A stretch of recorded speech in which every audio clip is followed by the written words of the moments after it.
New law, SB382, the Montana Land Use Planning Act, which passed in the 2023 session with 145 votes for and only 5 against. It was the culmination of years of input from a range of planners and stakeholders. SB 382 requires cities of a certain size to create robust public engagement plans that aim to gather input from a broad and representative portion of the community.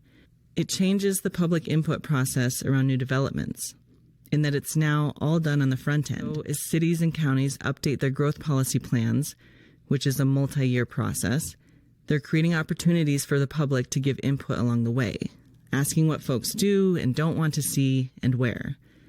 After that new growth policy plan is created, as a development comes up, it will solely be up to the city or county government and planners to refer to the agreed-upon growth policy and other factors to approve, deny, or modify a development proposal. Critics say it removes the ability for the public to give input.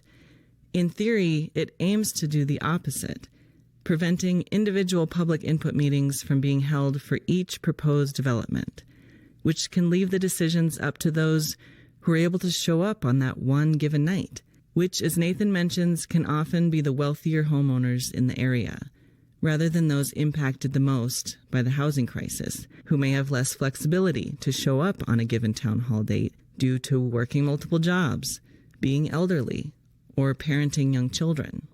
SB 382 currently has a lawsuit filed against it by a coalition of homeowners. We have all these rules, and there is still, it's unpredictable for developers, and it's unpredictable for like community members and neighbors ultimately, because you never know what's going to get approved or it's not going to get approved, right? It's really depends on like how much free time your neighbors have, and in a lot of cases like how much wealth your neighbors have to be able to show up to all these random meetings and fight something. And so you see a lot of apartments get built in like clusters around cities, Whitefish included, because those are the neighbors that don't have the time to come and protest compared to like another neighbor. And the intent of SB 382 is to make a more predictable process, and that's something that we believe in a lot, I think. And it's much better to gain a bunch of input over the 3 years it takes to update a growth policy compared to like one random Thursday night and one random Monday night for a planning board meeting and a city council meeting. You're going to have greater input from like the entire community over that longer process.